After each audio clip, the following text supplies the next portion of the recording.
Quelqu'un peut monter en prière, adorer le Seigneur en esprit et en vérité.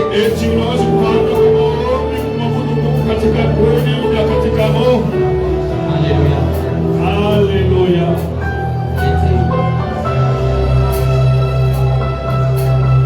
Nom de Jésus. Nom de Jésus. Tous ensemble, on fait une offrande d'acclamation au Seigneur. On acclame.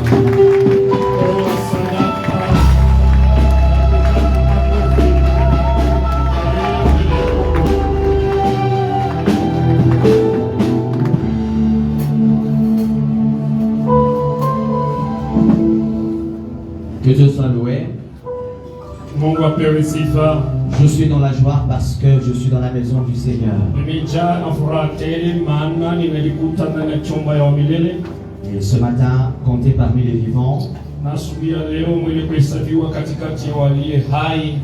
ne pouvons qu'être dans la joie. Et on peut abandonner les instruments pour un temps, comme ça nous permet s'il vous plaît. Alors je disais que nous étions dans la joie. Je crois sûrement toi aussi tu es dans la joie. Est-ce que tu peux acclamer? Tu peux acclamer. Je vais avant d'entrer dans le fond de ce sujet, qui est un tout petit sujet, du reste qui est une répétition. Parce qu'à un moment donné, selon la Bible, il est salutaire de dire les mêmes choses plusieurs fois. Et ceux de ce monde ont compris. Ils ont dit, pétition était la mère des sciences.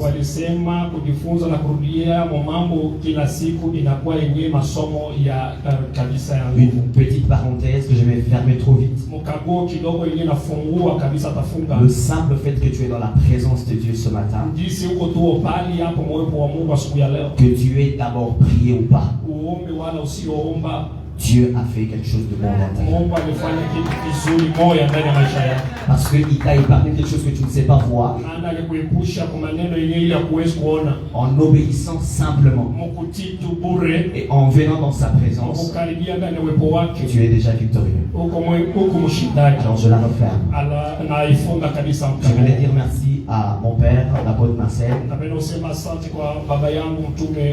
pour cette opportunité qu'il nous accorde d'être un instrument par lequel Dieu bénit son peuple ce matin.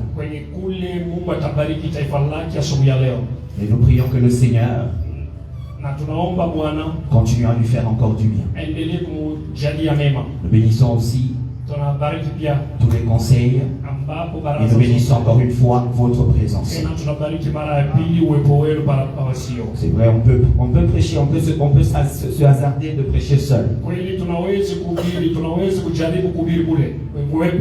Mais ici, ce matin, votre présence est déjà un élément fondamental au message de Dieu pour vous.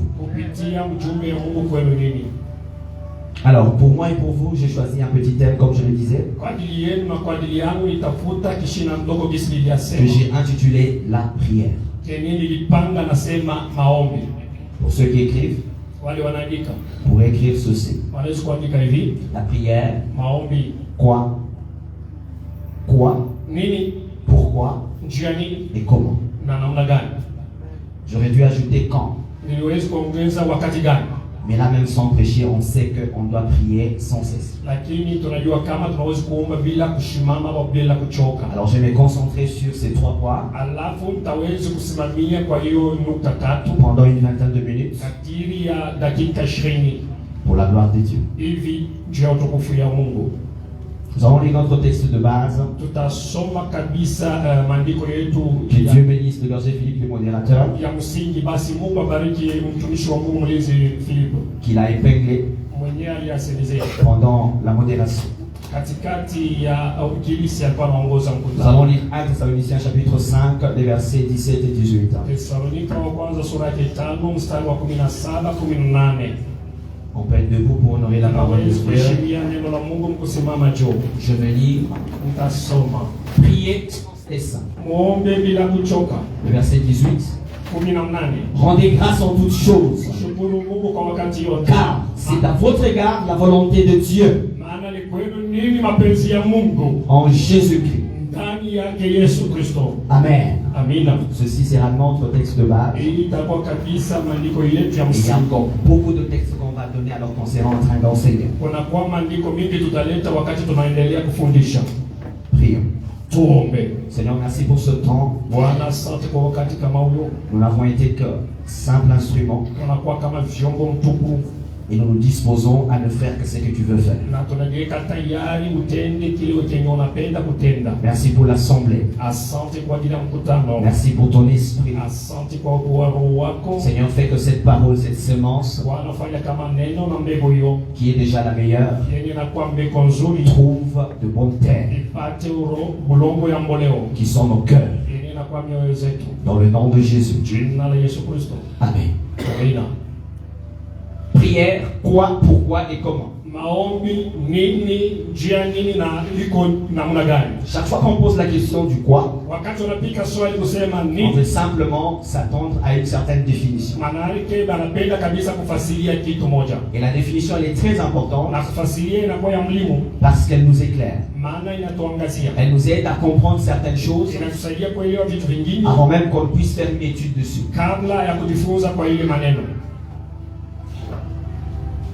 Le quoi de la prière est déjà un élément que nous connaissons tous. Depuis le bas âge, à l'école des dimanches, dans nos cours des religions, à l'école primaire, tous les enseignants par lesquels Dieu nous a fait passer nous ont aidés à comprendre ce que pouvait signifier la prière. Alors, la définition traditionnelle de la prière dit ceci. C'est simplement un dialogue.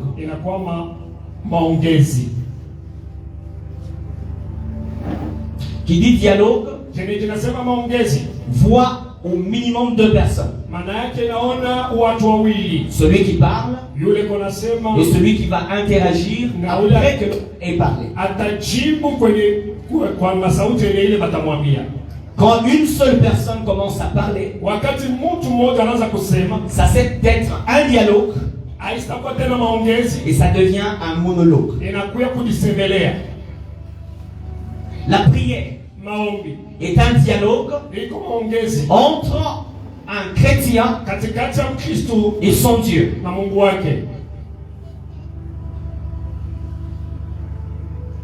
Et parce que le dialogue implique la communication. La communication qui est également différente de l'information. Comme maintenant là, je suis en train de proclamer la parole, mais je fais juste une information. Parce que jusqu'à ce que j'ai fini, l'assemblée ne réagira pas. Par contre, lorsque nous sommes en train de communiquer, un peu comme avec nos téléphones cellulaires, je vais parler et mon interlocuteur va réagir. C'est exactement de cette façon-là que ça se passe dans la prière.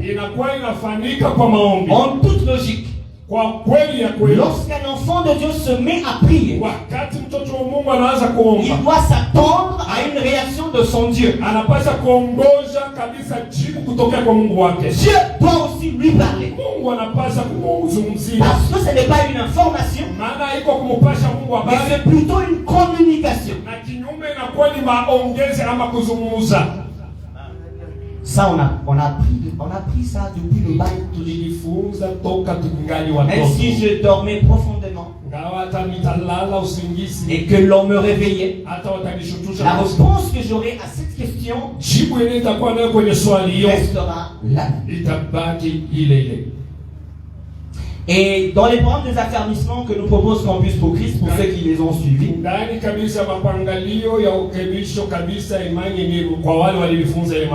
je crois dans la 4e leçon, où on parle de principe de croissance spirituelle.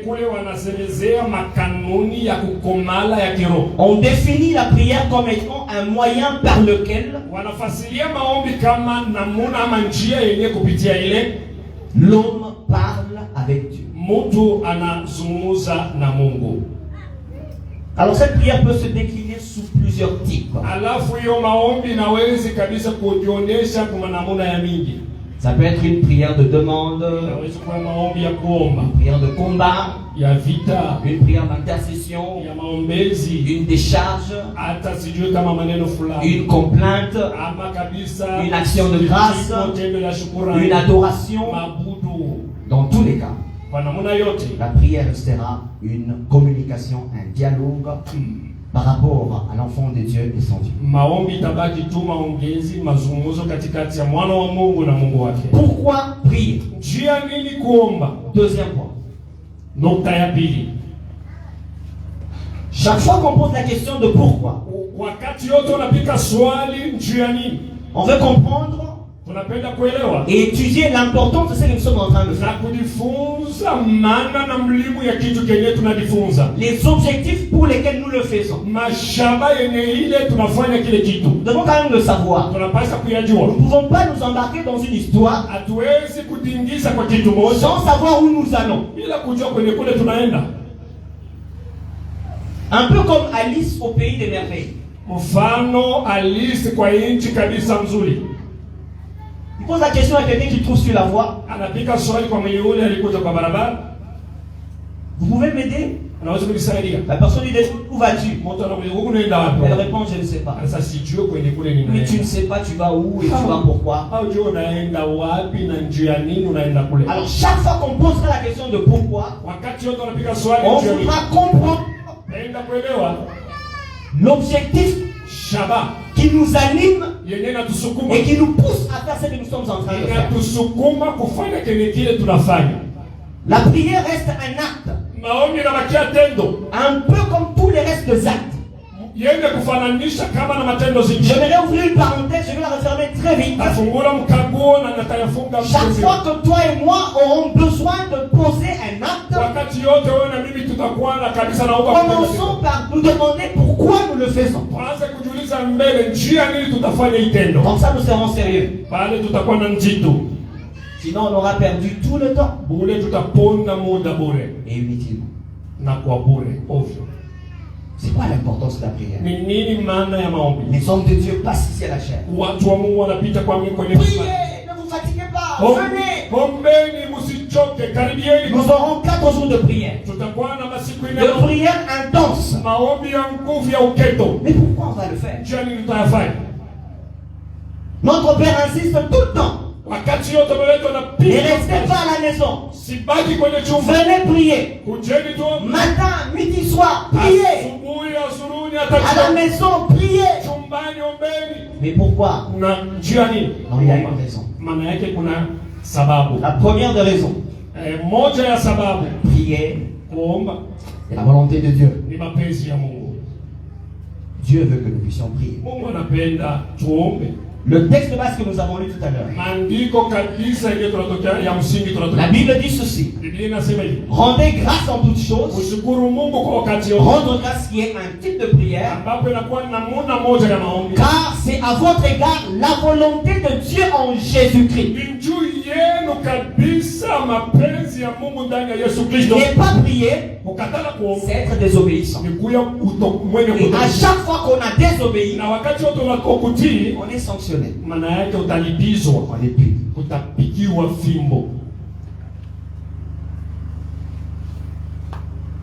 Même si vous ne voulez pas venir, moi aussi compris, même si nous ne voulons pas venir, peut-être parce que c'est l'homme qui a dit de venir. Appelons-nous ceci. La prière, c'est Dieu qui veut. Et parce que c'est lui qui veut, venons.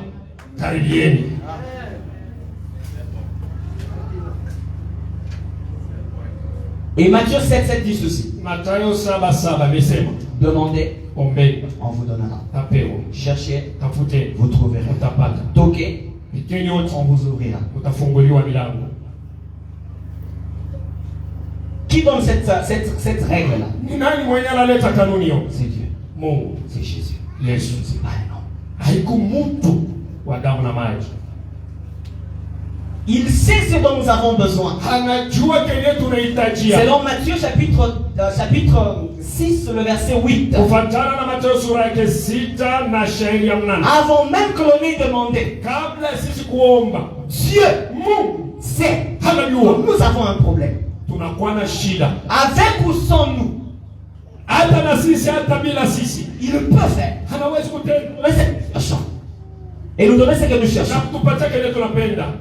Mais pourquoi il veut que nous puissions? Alors, s'il ne le donne pas, ce n'est pas parce qu'il est incapable de donner, mais parce qu'il punit la désobéissance. Il a déjà tracé un chemin par lequel vous devez passer. Notre Dieu est un Dieu de principe. L'apôtre notre Père l'a dit le vendredi à la fin de la séance. Les musulmans, les bouddhistes, tous ces gens-là, ils n'ont pas le vrai Dieu. Mais sur la terre, ils vont réussir. Tout simplement parce que ils respectent les principes édictés par Dieu. Un de principes que Dieu a édicté, c'est prier. On ne doit pas nous forcer normalement de prier.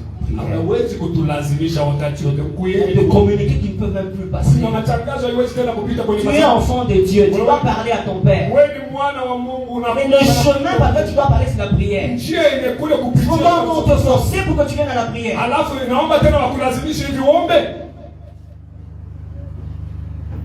Deuxième raison. Nous prions pour ne pas tomber dans la tentation. C'est un enseignement que nous avons reçu de notre Père il y a très longtemps. Il y a même, c'est en 2019, je me rappelle quelques temps avant la Covid, en 2020, il y a 5 ans. C'était la prière de fin d'année, si je ne m'abuse. Pourquoi nous devons prier? Pour ne pas tomber dans la tentation. Matthieu 26, le verset 41. Qui tente? Dieu ne tente personne. Dieu peut t'éprouver.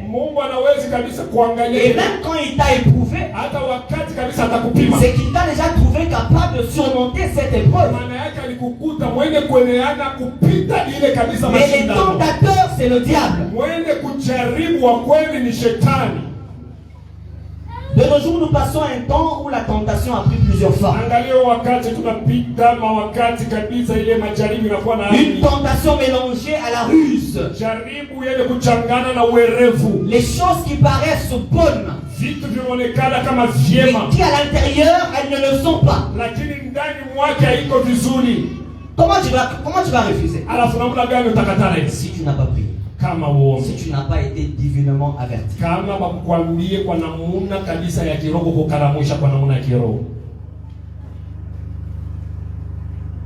Et bien si nous échouons, c'est parce que nous ne respectons pas les principes que Dieu a établis. Il y en a plusieurs. Ce matin, je te donne un autre principe qui est la prière. Une deuxième raison qui font que nous devons prier pour ne pas tomber dans la tentation. Troisièmement, pour entrer en possession de notre héritage.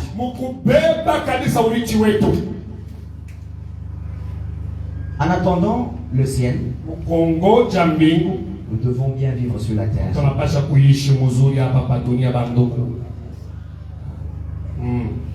Nous sommes très riches. Mais nous sommes potentiellement riches. Nous sommes un peu comme le Congo. Scandale géologique. Tout au Congo est à l'extrême. tel minerai, il n'y a que le Congo, tel autre, on veut autre chose, des choses comme ça. Mais dans le vécu, nous n'avons rien. En Christ, Dieu nous a tellement enrichis. Mais c'est dans l'esprit. Pour entrer en contact avec ce que nous avons de notre Dieu déjà reçu, qui sont de très bonnes choses, mais que nous n'avons pas encore, nous devons prier. Jérémie 33:3.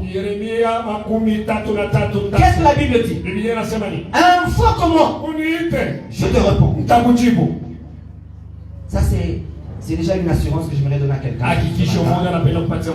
C'est que nous n'avons pas à prier un Dieu qui ne répond pas. Nous avons un Dieu qui répond prière. Et ce qu'il veut lui, c'est de faire ce qu'il nous demande.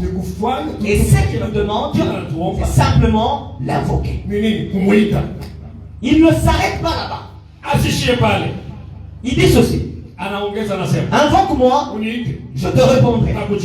Je vais t'annoncer de grandes choses. Mais des choses que tu ne vois pas. C'est là que ça fait mal.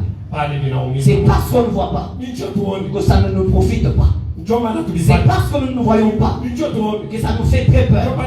C'est parce que nous ne voyons pas qu'on n'est pas préparé. La personne qui sait où elle va, elle se comporte aujourd'hui en fonction de ce qu'elle va devenir demain. Que de personnes, combien de personnes ont été surpris par l'abondance et l'ont perdu juste demain? Tout simplement parce qu'ils n'étaient pas préparés. Mais Dieu ne veut pas que nous soyons surpris.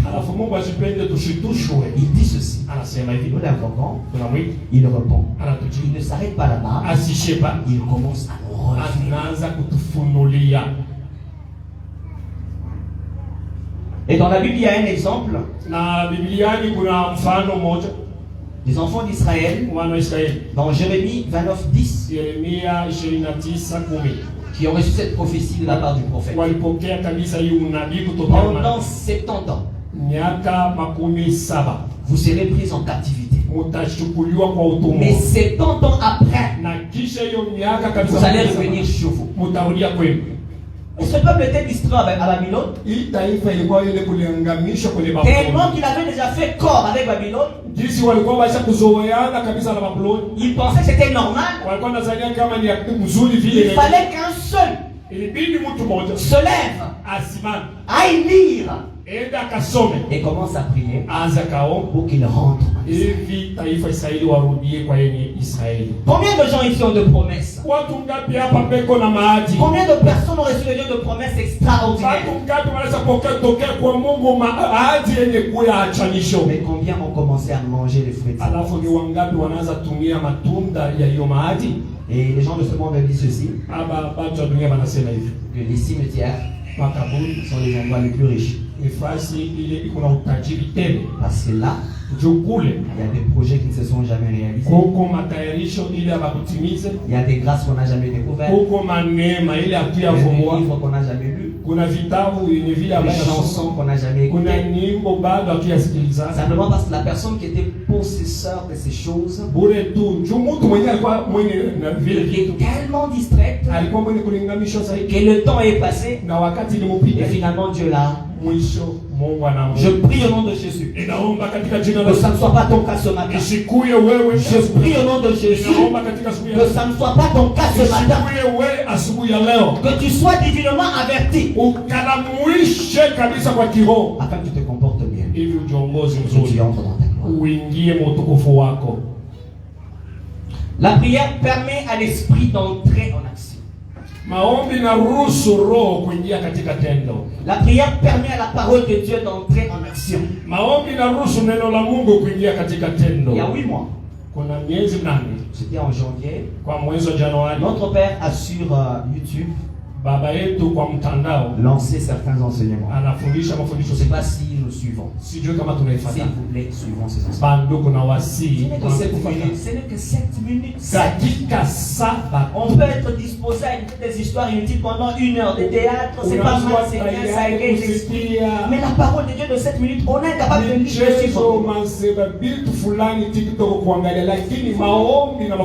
C'est chaque vendredi le soir dans le groupe, vous verrez que le Père vous engage. Cliquez tout simplement, cliquez et suivez. La prière active la parole de Dieu. C'est un de ces enseignements. Un enfant de Dieu grandit avec 2 piliers. La parole de Dieu, mais aussi la prière. En toi, tu peux emmagasiner la parole, beaucoup de paroles, beaucoup de paroles. La parole en elle-même a le pouvoir de créer. Maintenant, pour que cette création soit visible, il faut la prière. Un homme de Dieu a dit ceci. La parole, c'est un peu comme un brasero avec beaucoup de braises. L'esprit que tu as reçu le jour de ta nouvelle naissance est un petit feu comme ça qui est au milieu de ces braises. La prière, c'est le vent qui passe. Quand ce vent passe, quelques minutes après, ces braseros sera en feu. Tu veux être en feu. Tu veux exploser. C'est l'année des exploits. Tu veux faire des exploits. Sois un homme de prière.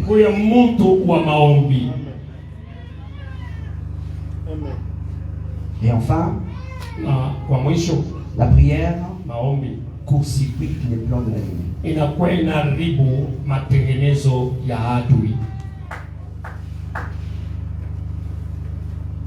Dieu a un plan pour toi. Mais le diable aussi a un plan pour toi. Le plan du diable, lui, c'est d'utiliser et puis de supprimer. Il n'a pas d'amis, le diable. Même ses propres travailleurs. Il ne les aime pas. Il les aime pas. Il va tout faire pour le piéger et puis le supprimer. Vous avez vu quelqu'un qui a fait un grand nom. Et sur base de rien, on vous dit il est mort. Ça, le diable. J'aimerais lancer un défi aux personnes qui sont trompées par le diable. Vous n'aurez rien du diable. Vous n'aurez rien du diable. Laissez-le. Fouillez-le. Venez auprès de Jésus. Vous aurez tout sur cette terre. Et vous aurez aussi la vie éternelle.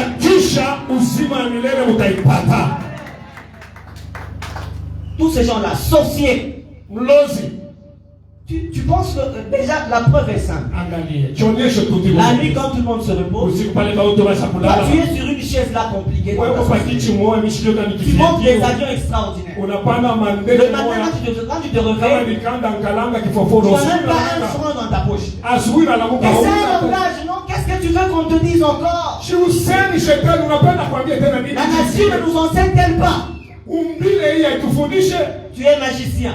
Tu as beaucoup d'argent. On te dit qu'on va passer tout le temps, toute une nuit. Les gens dorment de 22h à 5h. Mais toi, de 22h à 5h, tu es debout dans la toilette. Et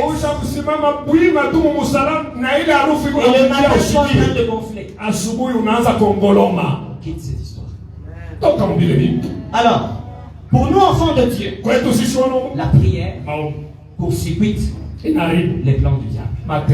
Ils peuvent déjà avoir eu un plan maléfique. N'est-il pas écrit dans la parole de Dieu que lorsqu'ils complotent contre toi, je ne suis pas au milieu d'eux. Dieu n'a jamais été avec eux. Tout ce que Dieu sait faire, c'est de regarder, de les voir, parce que tu as prié de l'autre côté, de venir et de t'informer. C'est qu'il fait. Et ils ne participent pas à leur histoire. Voilà. Tu vois que si tu ne pries pas, d'abord tu désobéis à Dieu, tu tombes dans les tentations du diable, Dieu ne te révèle rien, la parole qui est en toi n'est pas activée, le Saint-Esprit n'est pas en action, et tu ne sais pas cette consécuté des plans de Dieu. Si tu pries, tout ceci va t'accompagner. Prière. Comment? Je vais finir par là. Je peux tout dire maintenant. Si je ne montre pas comment il faut le faire, quelles sont les stratégies, comment procéder, je n'aurais rien fait.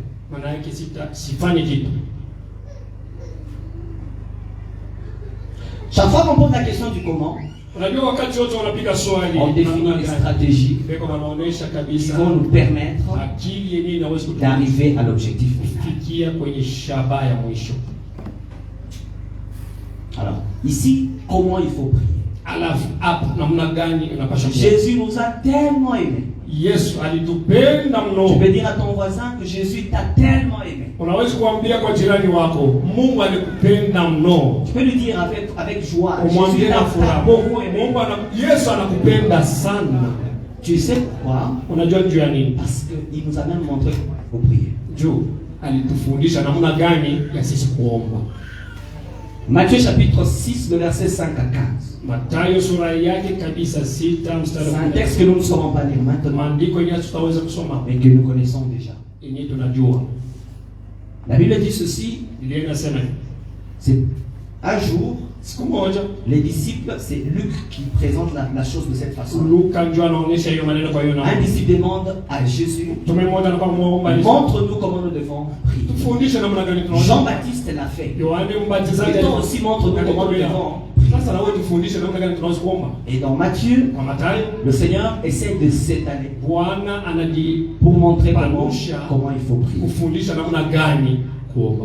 À partir du verset 6, il dit ceci: quand vous priez, entrez dans votre maison, fermez votre porte, cachez-vous.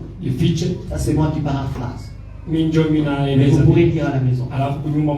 Ça veut dire quoi cette façon de faire? Si nous devons le suivre, c'est qu'il a dit de manière inextenso.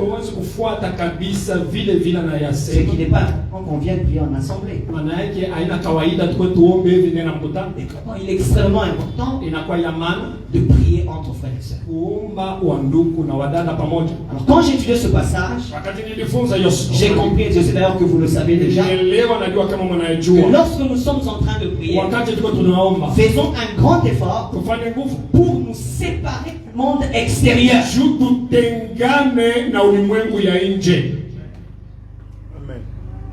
Nous séparer de tout ce qui peut nous empêcher de bien prier.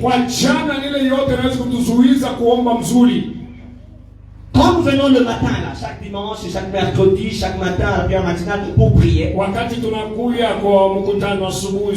faisons à ce que cette rencontre soit vraiment un dialogue entre deux personnes seulement, entre Dieu et toi. Ferme les oreilles, ferme ton esprit à d'autres choses et l'objectif qui t'amène dans la présence de Dieu.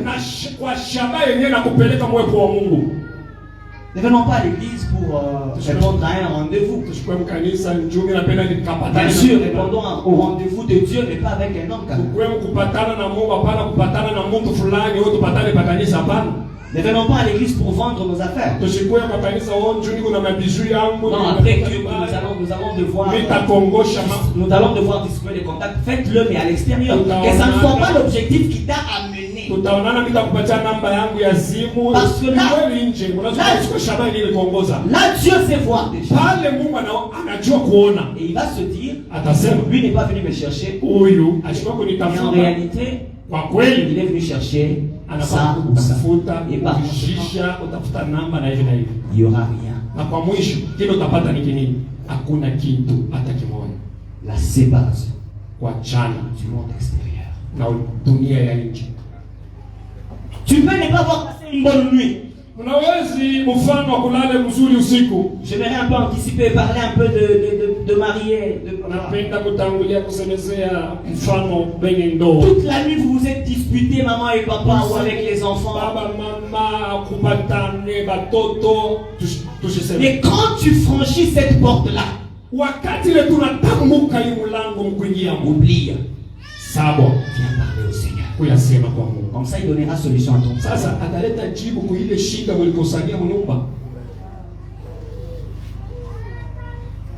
C'est quand même 4 heures de temps qu'on passe dans la présence de Dieu. C'est beaucoup 4 heures, je vous assure. Comment veux-tu que tu passes 4 heures dans la présence de Dieu pour ne rien avoir? Mieux valait ne pas venir que de venir et ne rien recevoir de Dieu. Reprenons conscience. Chaque fois qu'on nous dit allons dans la maison de l'Éternel, soyons dans la joie. Parce qu'on va rencontrer le Seigneur. Et notre âme, notre corps, notre esprit soit tout entier à Jésus. Et je crois que cela va nous produire des exploits. Et à partir du verset 9, le Seigneur commence à dire, quand vous voulez prier, priez de cette façon. Notre Père aux cieux. Ça c'est un aspect très important. Quand tu viens dans la présence de Dieu, sache que tu vas parler à ton Père. Pas à ton Créateur. Parce que Dieu est pour nous à la fois Père et Créateur. Et en tant que Père, il a les devoirs qu'il doit faire pour nous. Mais comment est-ce que Dieu peut devenir notre Père? Jean chapitre 1, le verset 12, la Bible dit, mais à tous ceux qui l'ont reçu, à ceux qui croient en son nom, il a donné le pouvoir de devenir enfants de Dieu. Il n'y a que ceux qui ont Jésus en eux qui ont Dieu pour Père.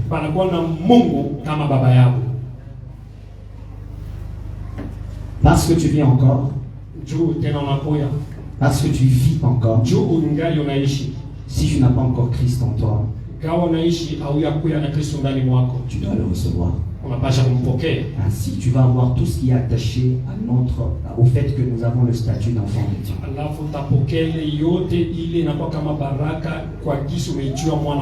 Mon Père qui est où? Qui est dans les cieux. La position dans laquelle Dieu se retrouve. Il est au-dessus. C'est ça la foi.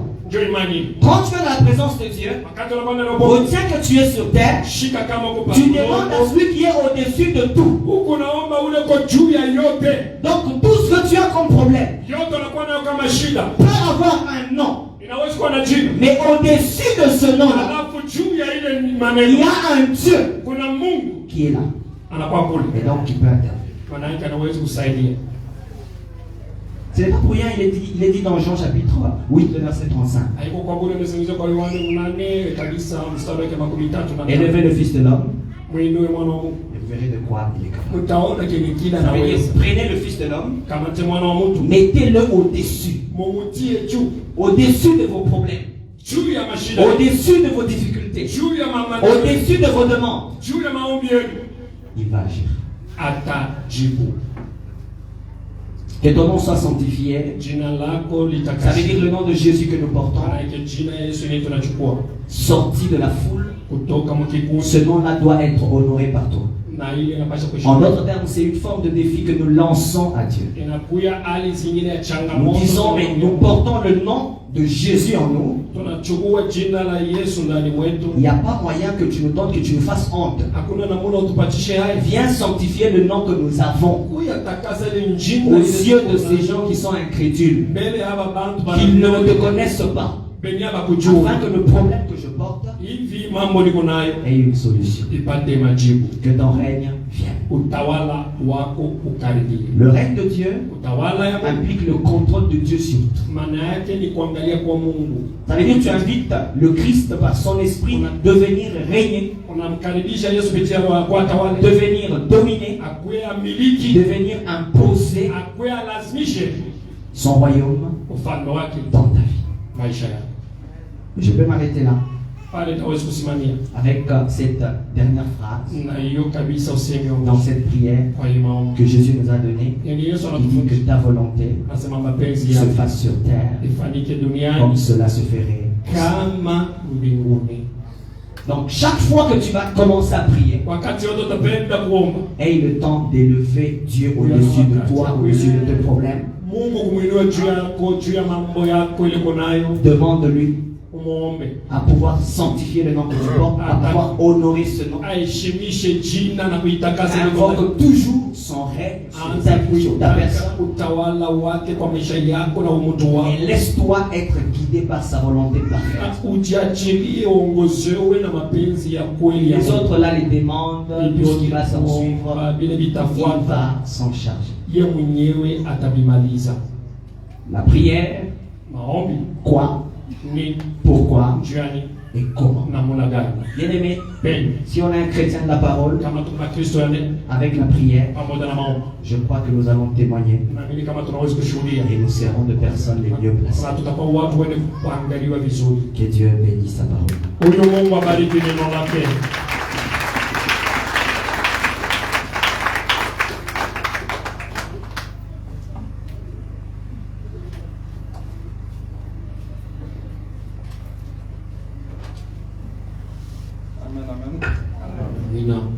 Est-ce qu'on peut acclamer pour l'Éternel?